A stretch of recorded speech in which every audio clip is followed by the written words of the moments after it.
इसमें गाइज ये आपको एक कंपाउंड दिया है जिसको क्लोरीनेशन किया गया, राइट, क्लोरीन Cl2 और HNO की प्रेजेंस में।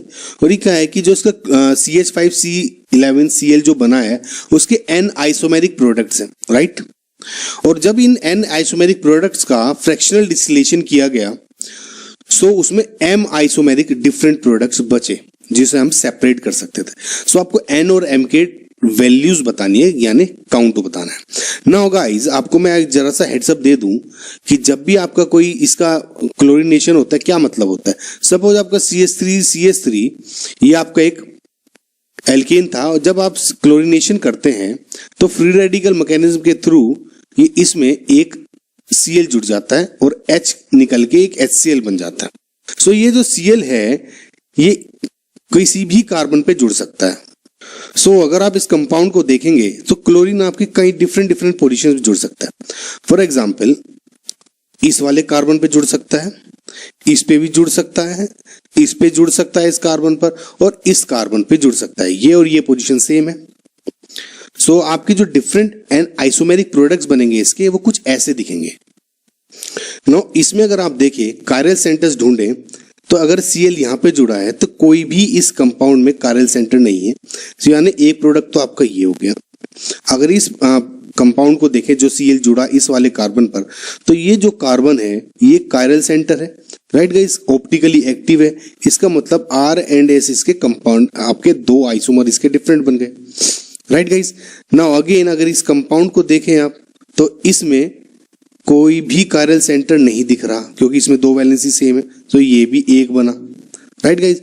अगेन अगर इसमें फिर से देखें तो ये H है तो ये कायरल सेंटर जुड़ गया, राइट, तो इसमें भी R एंड S बन जाएंगे। सो N की वैल्यू क्या हो गई टोटल 1 2 3 4 5 एंड 6। सो N की वैल्यू हो गई आपकी 6।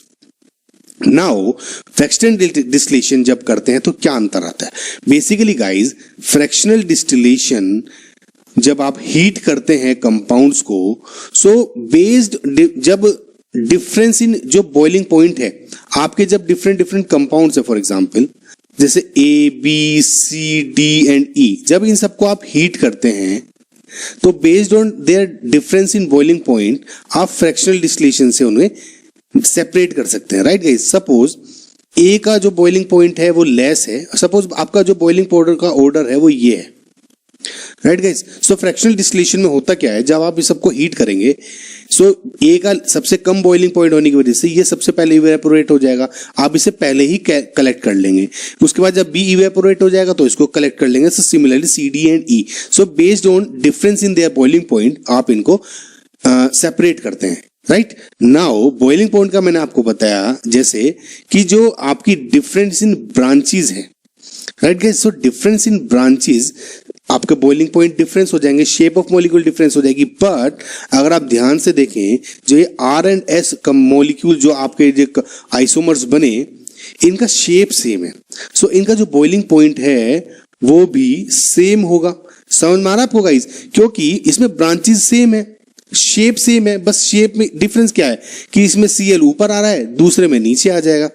आई होप आपको समझ में आ रहा होगा। तो इसका मतलब क्या हुआ, अगर आप इनको सेपरेट करेंगे तो ये इस तरह चार पार्ट में सेपरेट हो जाएंगे। कैसे 1 2 3 एंड 4, जो इसके R एंड S जो आइसोमर्स हैं वो एक ही टाइम पे इवेपोरेट होंगे, राइट। सो 1 2 3 एंड 4, M की वैल्यू क्या होगी 4। सो आपका आंसर क्या हुआ 6 एंड 4 यानी B।